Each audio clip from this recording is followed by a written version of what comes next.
Hello बच्चों, आइए प्रश्न समझते हैं। हमारे प्रश्न में एक ग्राफ दिया हुआ है और लिखा है महाद्वीपीय जैव भूगोल सिद्धांत यह बताता है कि किसी महाद्वीप पर प्रजातियों की संख्या को उस महाद्वीप में नई प्रजातियों की अप्रवासित दर एवं उस महाद्वीप पर प्रजातियों की विलुप्ति की दर द्वारा निर्धारित किया जाता है। किसी महाद्वीप में अप्रवासन की दरें इसके मुख्य भूमि से दूरी बढ़ने पर घटती जाती हैं तथा विलुप्ति की दरें महाद्वीप के आकार के बढ़ने के साथ घटती जाती हैं। जब किसी महाद्वीप पर अप्रवासन एवं विलुप्ति की दरें बराबर होती हैं तो महाद्वीप पर प्रजातियों की संख्या साम्यावस्था में पहुंच जाती है।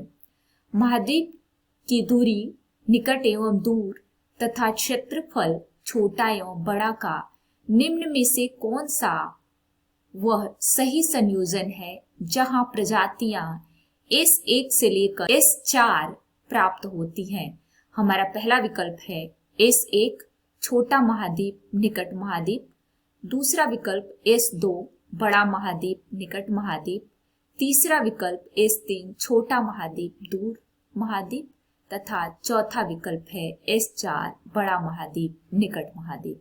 आइए समझते हैं बच्चों। सबसे पहले हम अपने प्रश्न की मुख्य अवधारणा को समझेंगे। मुख्य अवधारणा हमारे प्रश्न में पूछा गया है वह कौन सा सही संयोजन है जहां प्रजातियां S1 से लेकर S4 तक प्राप्त होती हैं, यानी कि हमें सही संयोजन बताना है। सही संयोजन आइए समझते हैं बच्चों। महाद्वीपीय साम्य सिद्धांत के अनुसार आइए लिखें महाद्वीपीय साम्य सिद्धांत। क्या कहता है महाद्वीपीय साम्य सिद्धांत बच्चों?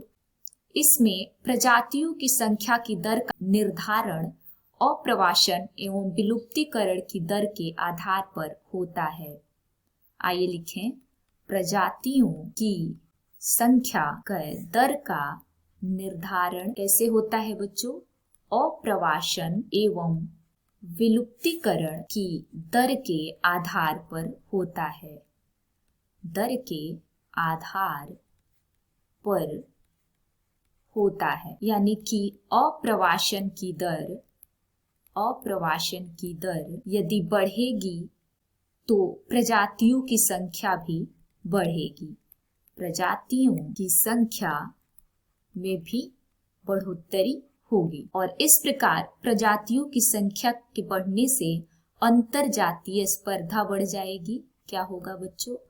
अंतर जातीय स्पर्धा भी बढ़ जाएगी और इस स्पर्धा के बढ़ने के कारण विलुप्तीकरण की दर भी बढ़ेगी। इस कारण हम कह सकते हैं कि अप्रवासन की दर बढ़ने के लिए जो पहला कारक होता है, आइए लिखें पहला कारक क्या है? द्वीप की मुख्य भूमि से निकटता।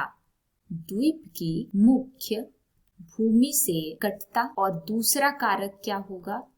आइए लिखें दूसरा कारक होगा द्वीप का आकार। द्वीप का आकार यदि स्थान अधिक होगा तथा संसाधन अधिक उपलब्ध होंगे प्रजातियों की संख्या बढ़ेगी। अब हम अपने विकल्प की तरफ चलते हैं तो हमारा डी विकल्प S4 बड़ा महाद्वीप निकट महाद्वीप ये सही हो जाएगा।